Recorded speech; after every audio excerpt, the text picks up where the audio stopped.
Well, I want to welcome you back. We are jumping into another episode of the Lead to Win podcast, and I'm really excited for you to get to watch this episode today because it really impacted me. The way that this episode came about was very different than any that we've had before. A couple weeks ago, our team was planning and preparing to do an episode on family, which so many of you have said, hey, we want more content on that, marriage, dating, parenting, all that stuff. So we were planning and preparing for that. And we end up in a meeting with Pastor Jeff where we're sitting at a table and he starts to explain this concept of the reluctant leader.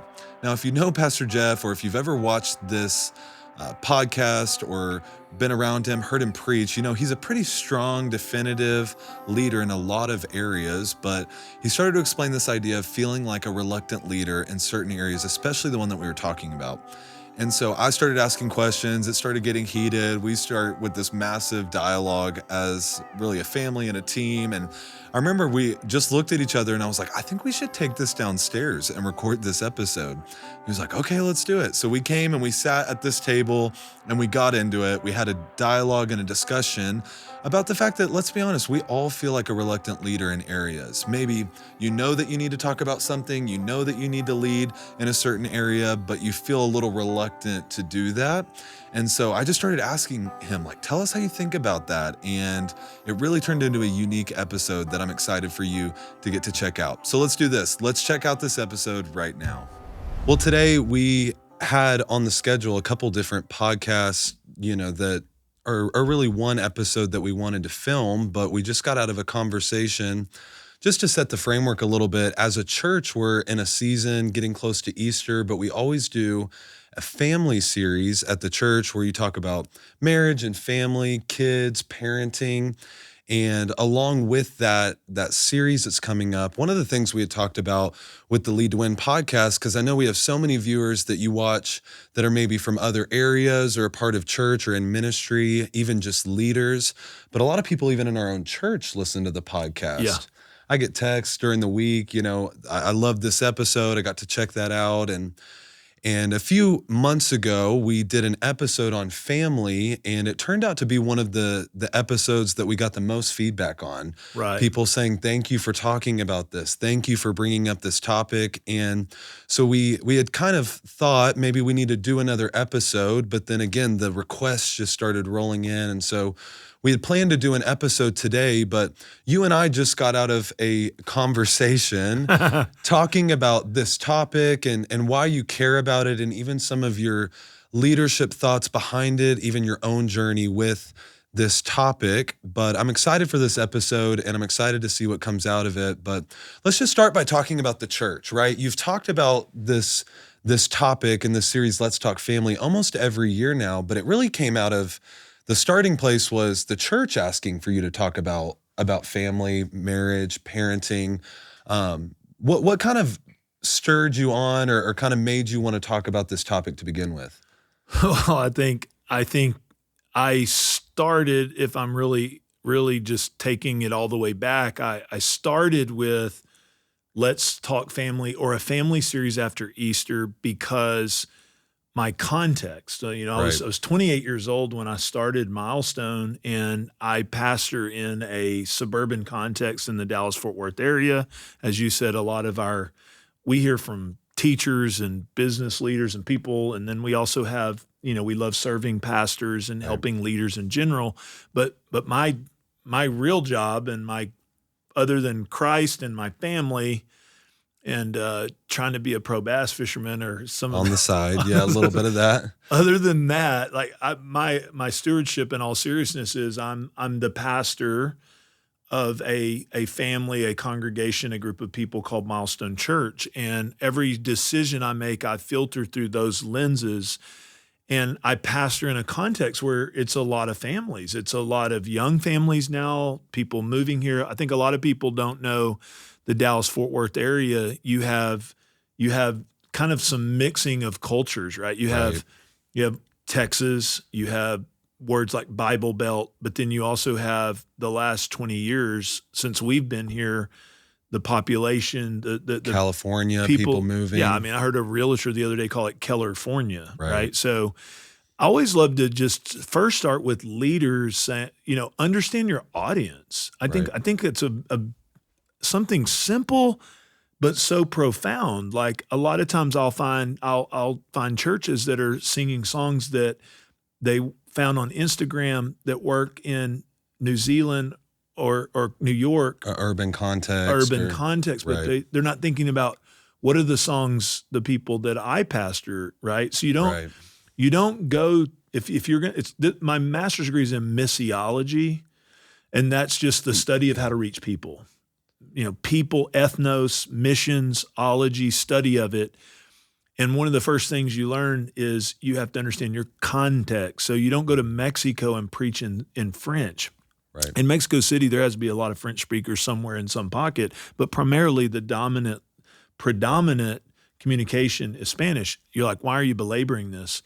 I started honestly with a very pragmatic approach. I'm a pastor. I pastor in a suburban context. Ephesians, when you look at the Bible, like family is such a big Huge, topic. massive. It starts with a family, right? It's filled with familial language. Right. Abraham is not a spiritual guy. He's the father of our faith. Right. You are going to have a son. Right. Right. It's like, so then Jesus, I don't know if people haven't ever thought about this, but like Jesus could have come any way he wanted. I mean, God's plan it had to be in fulfillment of the prophetic picture, but Jesus was born into a family. Right. Right. And so anyway, if you're going to preach the Bible and then you have this missiological context that it's really what they care about, then you end up down that path. So then what happens is you're just a local church pastor doing a family series. 28 years old. Right. You're preaching on stuff that, you guys at that time, 2002, you're 2 years old. Hannah's right. 1. Lauren doesn't exist. There's no Lainey for sure. She's she's way out there. And you're just trying to encourage people and help people. No doubt though, consistently the just like this podcast, y'all kept asking me to do a podcast, right? Like do a podcast, talk, leadership thinking. But then we just, you and you got, let's do one with Hannah, and then people are like, talk about that more, And so it is what people care about the most. Right. And it also is where they feel very ill-equipped. Mm-hmm. I mean, there's not a sociological study that doesn't show that the core issues that we are usually trying to vote our way out of, structure our way out of, and govern our way out of are primarily from the breakdown of the family. For sure. And where would you get resources, books, help, counseling? I mean, people are looking too for content in this specific area, and there's not a lot, honestly. Yeah, I mean, I think in my context during COVID, we were doing a food drive at the church, and we were putting turkeys and giving people Thanksgiving. And I found myself putting stuff in people's cars, and I started recognizing a pattern. And I've got our whole next gen team out there to be as a leadership modeling lesson. And I asked them, what do you see? And they didn't get it at first. And then it was like hockey equipment, baseball equipment. So I said, do you understand? They're at the church to get help with Thanksgiving, but they paid $1,500 plus travel, plus hotels for select baseball. Because really, when you talk about money being our God, I would say kids are worshipped above money, right? So what happens is when something is that central and important to you and valuable to you, and you feel ill-equipped, and here's the real issue for me, it's the place of the most pain. It just family touches you at the deepest level, right? It does. And I think And so take them into our conversation. What was Yeah. happening? Because you're Well- like, Dad, let's do another couple family sessions. And I'm like, okay, well, let me talk through this a minute. Well, just even to go back a little bit even from that. So again, so much influx from even our viewership on the podcast asking about family. Hey, we want to talk about this. This is something that we care about. Clearly, even just in this area, we've experienced that. And so we start getting stuff on the schedule and planning for today. And today we had an opportunity to I think I canceled the last one. Canceled a couple, but because I want to be very clear. I would title our dialogue right now, "The Reluctant Leader." talk about that. What do you mean when you say reluctant leader? Like, so first of all, when you study scripturally, and this is just something for every person listening out there, people connect more to your failures. They when you are leading people, the more you are one of them, the more you have power to influence them. Right? Understanding your context, understanding the people that you're talking to. I think Maxwell said it. I don't know. He probably got it from somebody, but the point is you have to be close enough to them to relate to them, but ahead of them enough that they want to follow. Yeah. Right. But if you're so far ahead and so out of touch, then there's not many people that are going to, because there's an emotive connection to, he understands, he's been there, we're in this together. In a church context, what is the first question people are asking? Is there anyone like me? Right. So even as a communicator, you have to understand your audience. So I want to say in the area of family, like, I think along the way, God showed us a few things that we didn't originate, but like, you take like for you, when you turn 13 years old, we have a manhood ceremony. I bring all of these men around you. We put touches, we refined it. I think my brother-in-law first read about that from a book from a pastor in Arkansas called Raising Modern Day Knights. Yeah. And he and I together, we were raising kids. We started going, hey, let's do this. And so I helped him with your cousins. A little bit older than me. Then they went first. He helped. And we've refined some things to make that powerful. We started making a little book that has all the pictures and prophecies you used as a teenager. Yeah. There's a quote unquote play. Model play. Yeah. I mean, I would say like doing young men manhood ceremonies, like I'm pretty anointed at it. You like are. I can really do it. I mean, I go, it's like you've done a few of them now. I've done a lot. I'm a professional. I could start a ministry. You could. Okay? Sell that. Yeah. No. I mean, I get them a big gift. Yes. I end up getting emotional because I'm thinking about the impact on their life. But if we just go into a podcast and I go, hey guys, let me give you a manhood, I feel like we should offer, here are some things that are formidable moments for kids. And here's, what does it mean? Someone recently asked me, because I talk about parenting the heart, Right. the danger of having a compliant child who's actually not there in their heart. So we could talk about all that. And I think it's all valuable. And people want anything you'll give. But for me in this area, people have so much pain. I can't tell you how many older families in our church will come up to me and go, I wish I would have been a part of Milestone when I was raising my kids. So you have regret.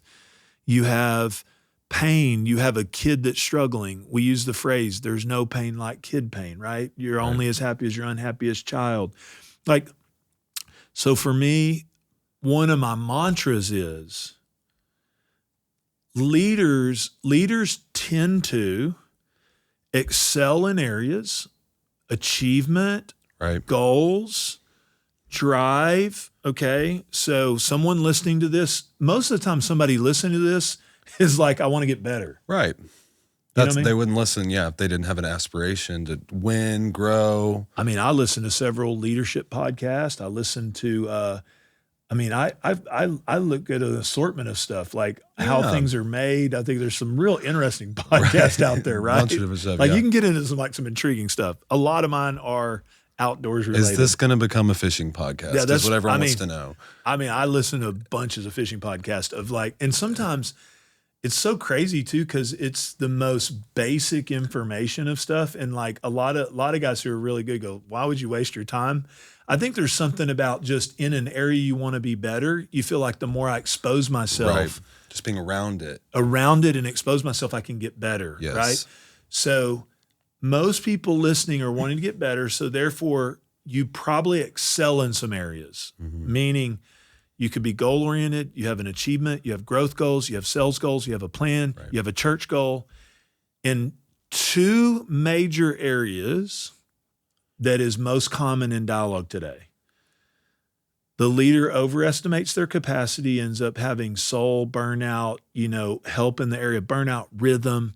Right. Like I could do 20 podcasts on daily rhythm, weekly rhythm. Here's the other area, family. I traded success here, and this is not being critical, but I drove toward here and I didn't have the capacity to focus here, just bottom line, and so.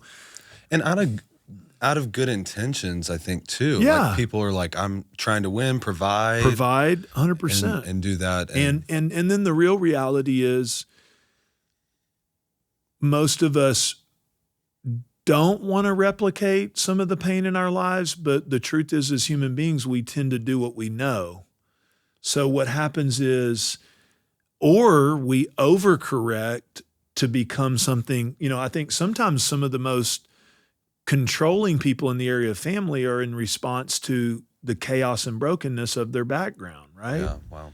Mm-hmm. So then I can flip to all the way over here, right? And so then there's the challenge of, what's really challenging too is there's the challenge of honoring your family members, right? And then how do you talk to people about where you've been? So I don't want to get on here and go, well, my parents were this and they did that. And here was all that. You want to be transparent, but you're not trying to dishonor. I hear people get on their thing and start talking very, very dishonorably about their parents in the name of transparency. Well, that's kind of like one of the 10 Commandments. That's good. And so really how good. do I talk transparently about here was some pain from my background and be honorable with my parents? How do I get victory in some areas to talk about where I got victory? Because you want to kind of share from a place of victory. Where do people go? I mean, good counselors, if you don't have some, there's no openings, and there's no openings. Oh no. Just last week we were trying to find something for a guy that I've been working with, and the one guy that I've used in the past for different people and recommended an amazing counselor here in our area, booked full, no open spots. On that topic though. So most leaders have a pain point in the family area.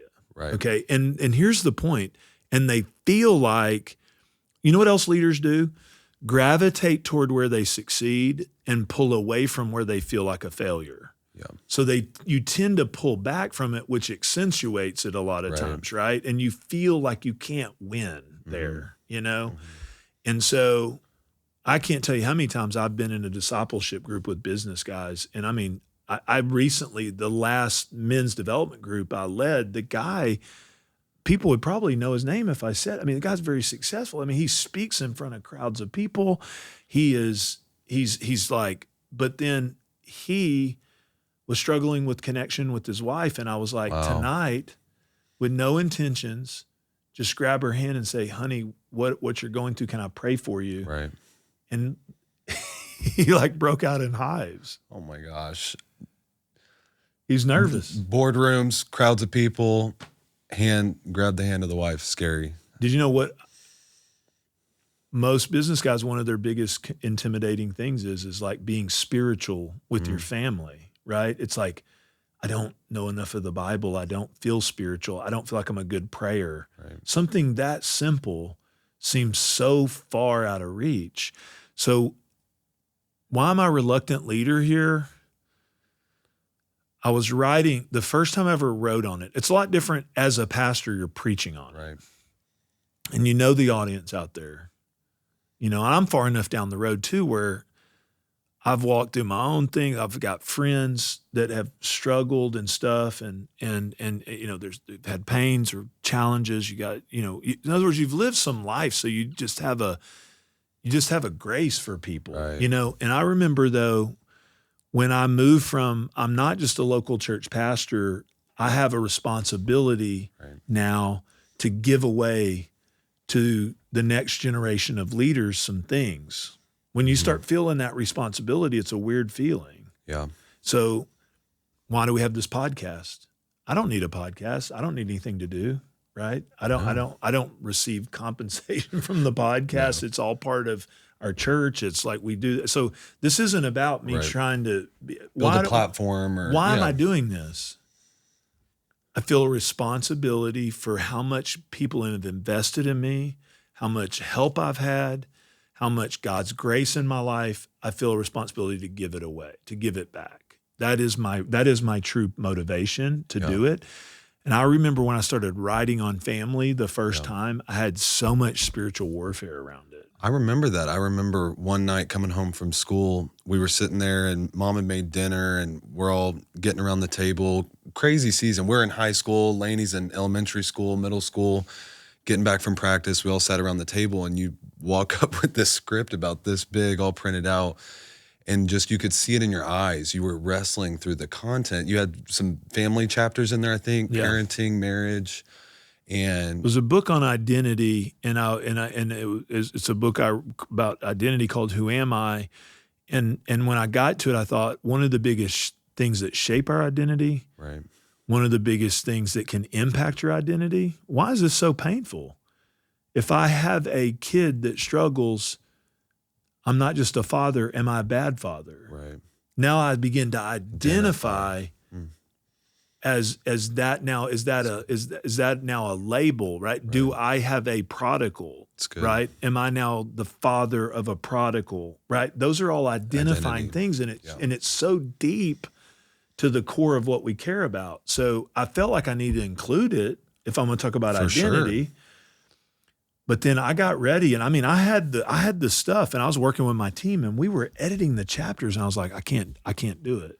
I remember that night you almost pulled him out. You were almost done. And I actually went to you guys because the other problem with talking about this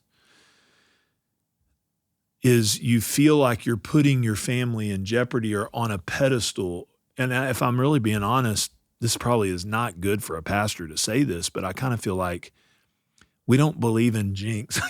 Owe me a soda. Yeah. I mean, what are those? Man steps on a crack and break his back. I mean, go under a ladder. We don't believe in that, I guess. Right. We believe in the favor of God and not luck. And some people out there be like, don't speak it. If I'm really being honest, you're like, I don't want to jinx it. Like, let somebody else talk about it. Oh, for sure. I'm not trying to put something.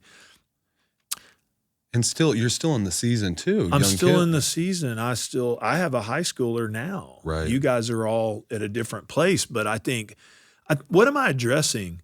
Why is this topic so hard? Why is it challenging? It's so core to who we are. Mm-hmm. It so presses. It involves other people. At the end of the day, relationships are the biggest blessing we receive from, but one of the hardest things to live in, right? And so it has a dynamic to it. And the bottom line is there are people out there going, just give me hope. Just give me hope that my kid's going to turn around or this could work or if I have a prodigal. I've preached at multiple men's events in some of the largest churches in the country. You can't get a man to go to the altar. No. You know what I mean? Back when I grew up in church, they sang 17 verses of Just As I Am. You walk down. They sang, if none go with me, I still will. It was like you had this kind of, I'm standing up for Jesus and I'm going to the altar. Nowadays, it's like raise your hand, stick your pinky, check a box on a card. Blink twice, yeah. If I go there and I say, if you have a prodigal, we want to stand with you, the altar is full of men and they're crying. And you know what else I say to them? You felt like you're all alone. Mm. You felt like it's just you carrying that. And you know what else I say to them? And you know what? Your wife's kind of like, this is your fault. You felt like it's your fault. And you feel like you tried to do what you knew. Some of you did stuff that you shouldn't have done. But at the end of the day, and there's guys at different levels of success, different levels of challenge, but that to them, the release of that emotion, I think God does something when we pray, but a lot of it is all the other guys start clapping. Right. and they feel this sense of, I'm not in this by myself. Yeah. And so, And does anybody see me? Like, does anyone see that? And it feels almost so personal to even expose, or who would you talk about? You're probably not going to bring all of that up in a small group setting or with a friend. And so I imagine, even from what you're saying, can feel isolating. It can feel I think it's harder to talk about in church today than money. really. Oh yeah. I preached this weekend on money, and you get emails, and then I had some small group leaders, right? Like, when, money is definitely a God in our area, but when For you sure. and you start talking about tithing, and you're dethroning people's God, Oh, right? for Like sure. Jesus said it. I didn't. He said, where your treasure is, your heart is. So you're touching idols when you start going, do you bring God your first fruits? Right. This may be a bold statement, and maybe it's true and maybe it's not.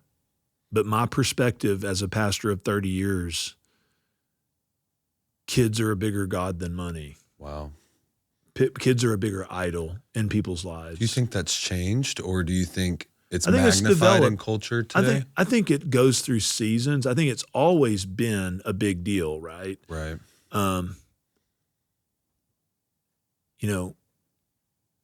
Abraham taking Isaac, right? Obviously, it's a type and a shadow of Jesus, the Son of God, and the Right. provision. But like, there's stuff we see the Bible get really into the weeds of, like, familial tensions, Jacob and Esau, sibling rivalries, Right. and different stuff, But I think it goes through waves, right? But I think my generation, you have kind of the baby boom, then you kind of have what they called, Gen X or whatever, where it was like latchkey kids, Right, kind of right. like, Yeah. we hope they make it Yeah. kind of deal. Then you move now today to helicopter parents, like it's very hard now to get parents to put their kids in children's church. I mean, I lead our young adult ministry. I had a conversation last weekend with parents, wanted to talk to me about something related to a young adult, like, even beyond high school and adult. I mean, parents are still very involved. And again, it's all out of love and care for the kid, but very, very involved. Yeah.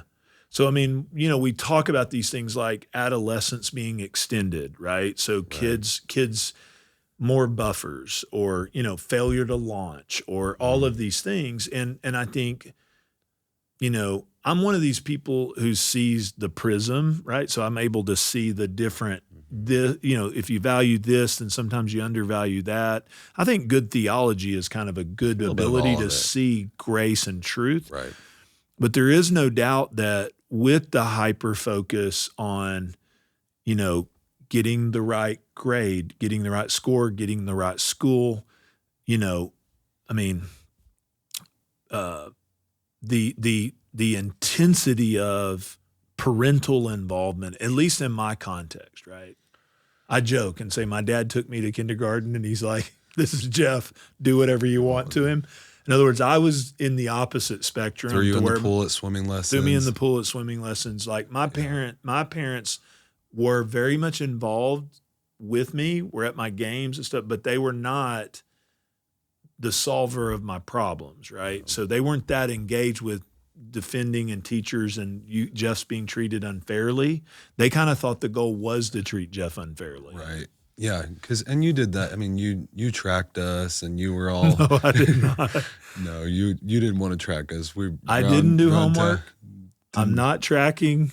I'm very much learn how. We're training you to be an independent adult. Right. So, and that now we're getting into some of the semantics where of we're stuff of things that I have learned along the way.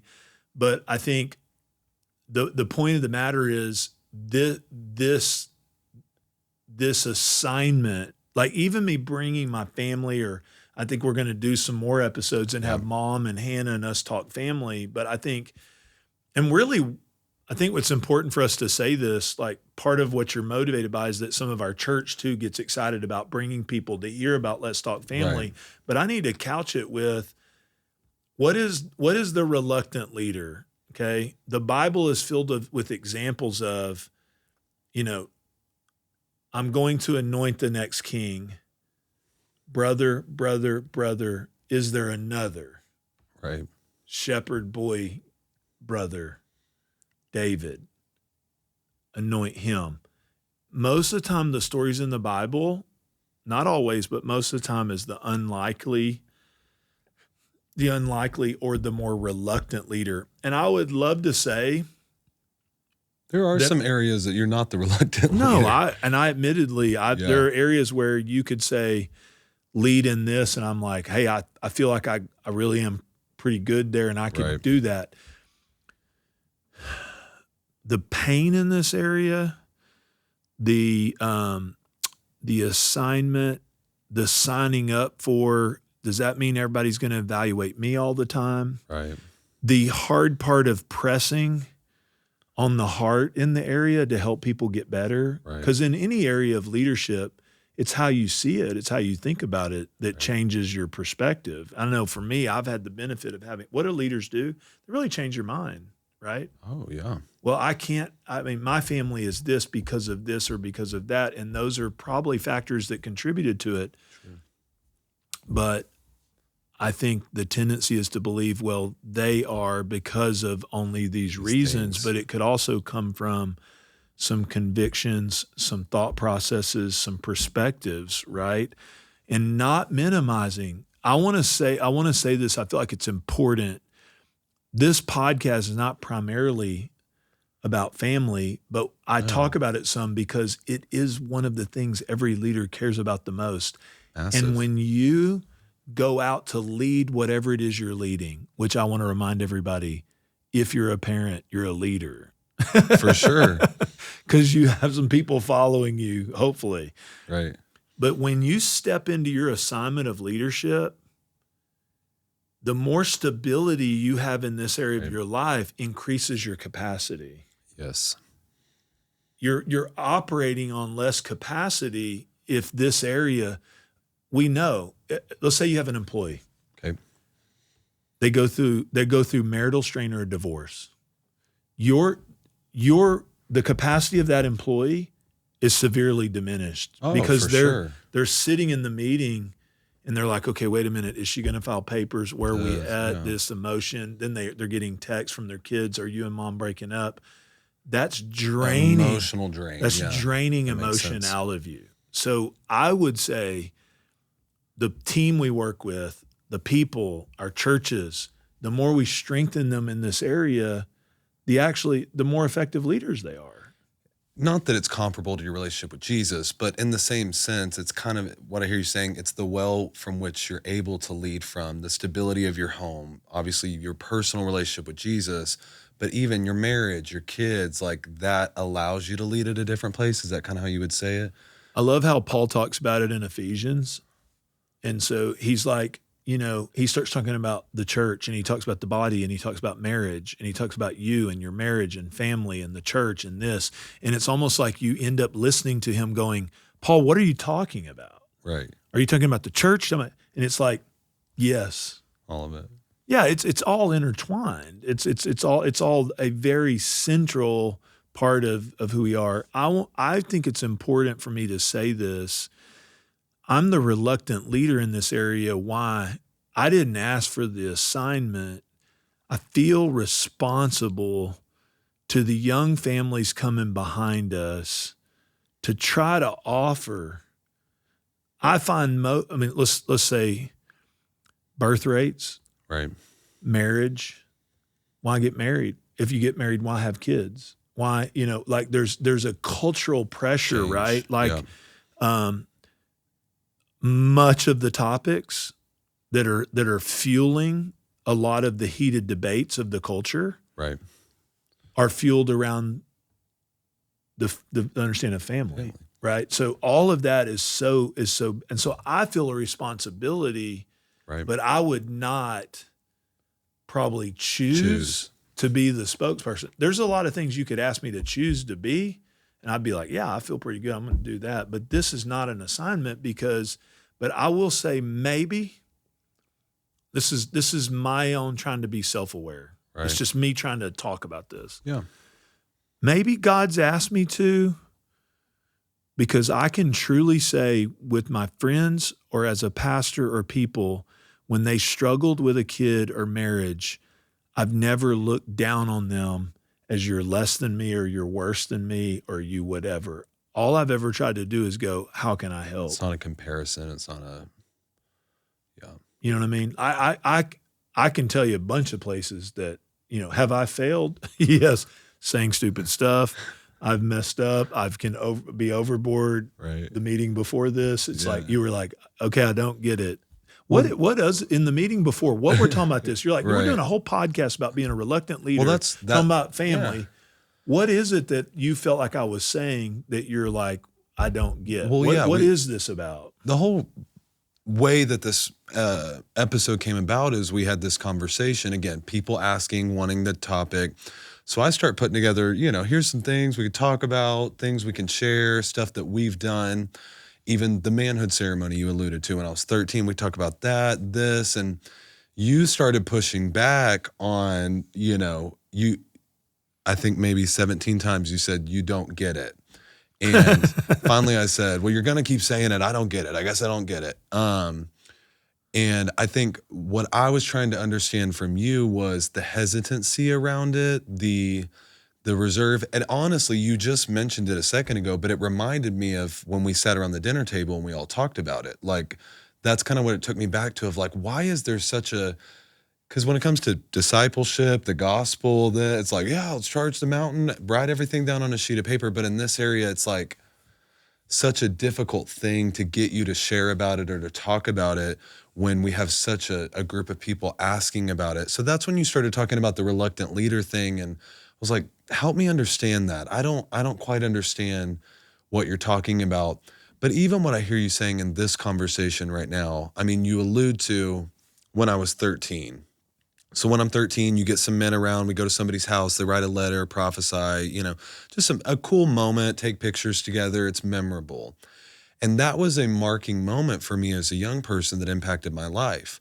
Now, whatever that was, 15 years ago, 12 years ago, we could have gotten a camera, sat around, talked about it. Hey, everyone should do this. But I mean, I still had a long time left. I was going into high school, and I mean, I loved God, served God, was a part of the church, but I made a lot of mistakes in high school and was still figuring it out. And we were working through stuff. And I think what you've always done well is, and I can only speak to this from my standpoint as the kid, not necessarily the overarching communication pastoral side, but as the kid, even today, literally after this conversation, what I'm starting to realize is, I think you were really intentional to protect us from being set up as the standard or that we have it all together. Because the opposite is what you said earlier. Here, let's just tell them everything, every mistake. And that's not wise either. It's not honoring. Yeah, I mean, I think you can build a brand today too by just being like, we're all a dumpster fire. Right. And let's have a podcast about dysfunction. Well, that's not giving anybody any hope. Right. You know what I mean? Like, the Bible is pretty clear on a lot of these principles. I think what I'm really saying is that I'm actually using the family talks we're about to have to teach a leadership principle is what I'm doing. Yeah. Good communicators understand their audience. And listening to this right now, if we begin to pull out the statistics of people who have had abuse, people who have had their parents were divorced, the people who got saved, I'm starting a new generation of Christians. One of them was broken. One of them had mental things, or there was a health thing. There was something broken. They tried. I'll tell you something that I see today that I want to say to some young couples. I grabbed a formula from somebody. They're eating no red dye. Right. Okay. I think that's probably good. I'm going to have my physical tomorrow. My doctor would probably say, eat no sugar, no red dye. They brought a big piece of cake out for you. You said, I can't eat that. I got to get my blood drawn. I got my blood drawn tomorrow, but I ate it anyway. As if today was going to save you from but ate it anyway. the last 3 my months. blood work will be carrot cake tomorrow. Yeah. Okay, so, but I think where people get reactive is when they hear someone say, if they eat no red dye, if you only take these oils or vitamins or this, if you do birth this way, if you do discipline this way. I mean, we were in an era where the discipline had to be with a rod because the Bible says a rod. So Right. the rod couldn't be the paddle or whatever discipline. You know, It had to be the exact principle thing, is right? the principle is in the Bible that a parent understands that rebellion is bound up in the heart of the child, and he gives a parent the responsibility to bring discipline to deal with rebellion. Right. Same way God, the Bible says in Hebrews, if you don't receive his discipline, you're illegitimate, right? Right. Because if you're not a son or a daughter, you see correction as rejection. Yep. But when you understand your role as a parent, then what you're really doing is bringing discipline out of love so that they learn how to submit to God more than they know how to submit to you. Right. And we get trapped in, I use a dowel rod from Hobby Lobby or whatever it is. And then we begin to preach. Prescribe. Yep. Not biblical principles, biblical things that can help you, but formulas. And we as we have a tendency to do, and I have before too, major on the minors, pick the wrong battles. Mm-hmm.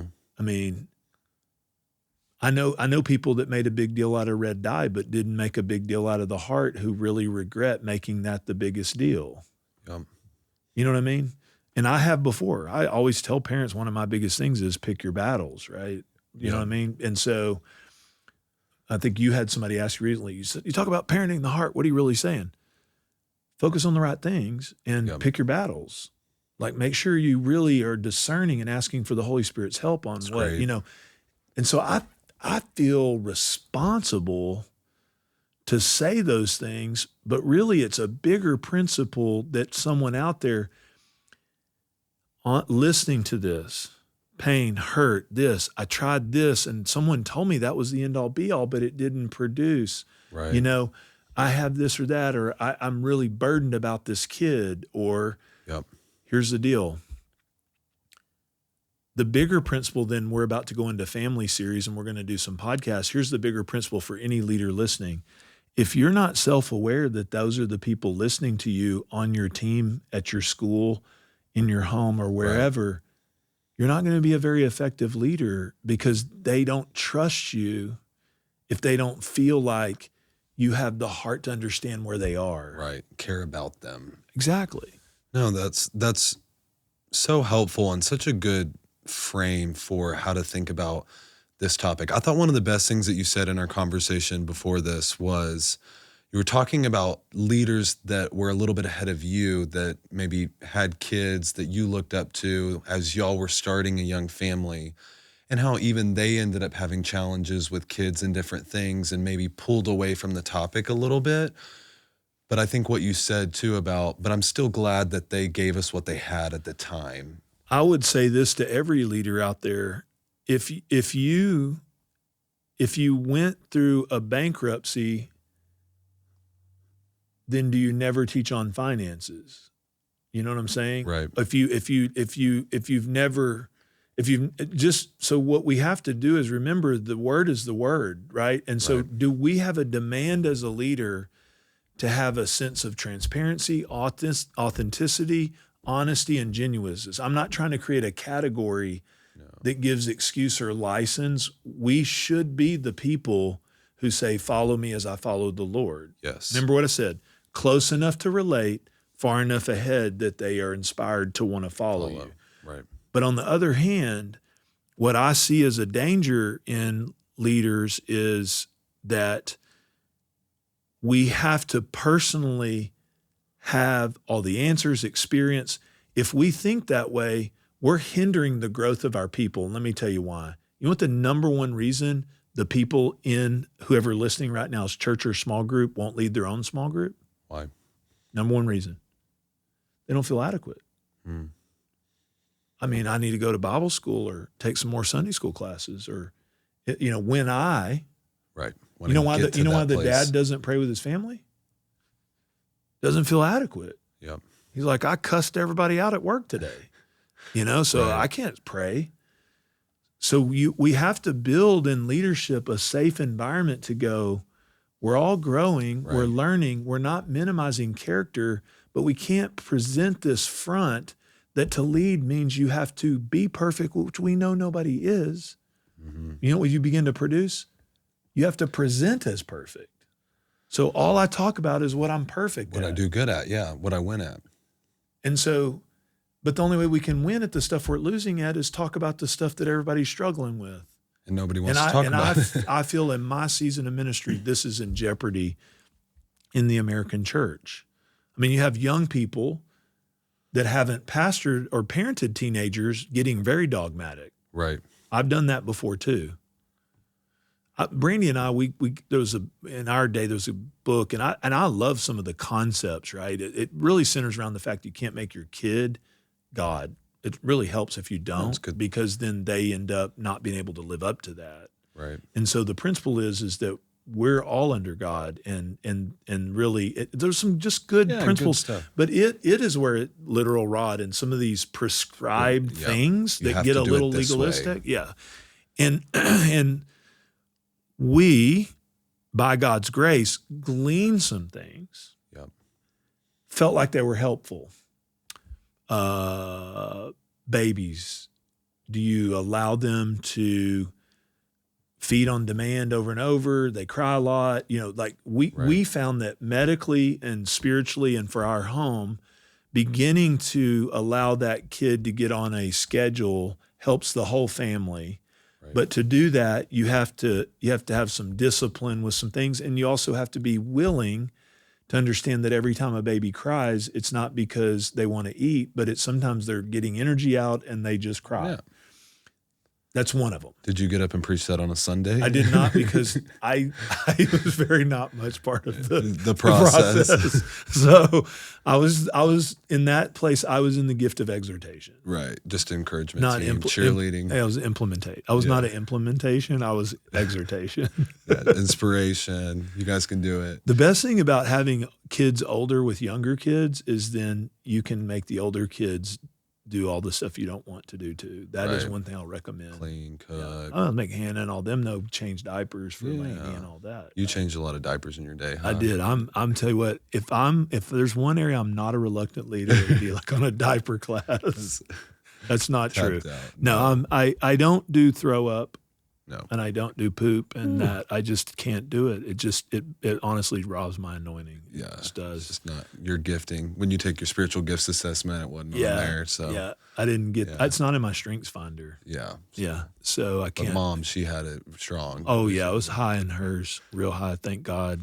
Well, and so I think what I was going back to was we were using some principles from here, and I was 25, pastoring a church in a different context. Yeah. We looked up, and what we were doing by way of principle, it spread through our church that this is the only way to do it. Right. So I think as leaders, sometimes we're also reluctant to go, here's some stuff that's helped us. I'm going to tell you, your manhood ceremony was a significant moment in your life. It was. And the book we made helped you in some key moments. I put a vision deal on your wall. Caleb, look at this vision. Here's what God has for you.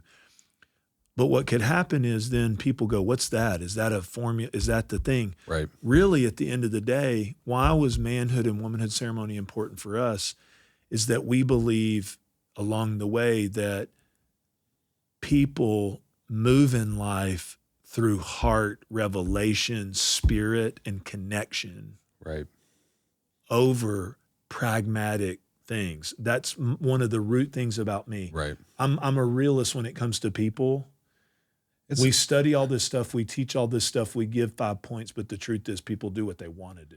So you feel like it's more about heart, just having moments where you're intentionally investing, adding value, loving, but then some people can take that and go, what exactly and what card and how many did you have and this and what did the book look like? Like, is that kind of what you're getting at? It's more about here's the the bottom line. Everybody would say that I love my family. Right. That's why it's so painful. I love my family. The problem is for your family to feel that love and you say you love them is two different things. Right. They're going to receive you give and receive love different. Yep. Different seasons require different love. So what was manhood ceremony? It was me having a context where you felt my love for you and belief in your future, which helped me in the harder things, because I had a tank there of this moment you went back to. Right. These people love me. They value me. Anything they say to me is built out of this. Right. It was a moment. It's not a formula. Yeah. But it enforces something that is more heart. A value. Yeah. Right. And so that's why when I start talking about family, and even this session for you and I, Yeah. it's really more of like, how do you think about leadership? Yeah. And so, well, I know people are going to appreciate the vulnerability, the transparency, and I think this conversation really about the reluctant leader, leadership in general, but also your own journey as it pertains to this topic. I think people are going to feel seen, heard, and even like the guys at the men's event, right? Like, I'm so glad somebody said that. I can identify with that. And so I'm excited for this episode. We're going to have Mom and Hannah join us, I think, in a second. And so this next episode's coming out shortly. Make sure that you tune in to see that as well. I want to say thank you for checking out this episode of the Lead to Win podcast. I want you to know that I love and my team loves getting this kind of content into your life so it can help you lead and win at what matters most.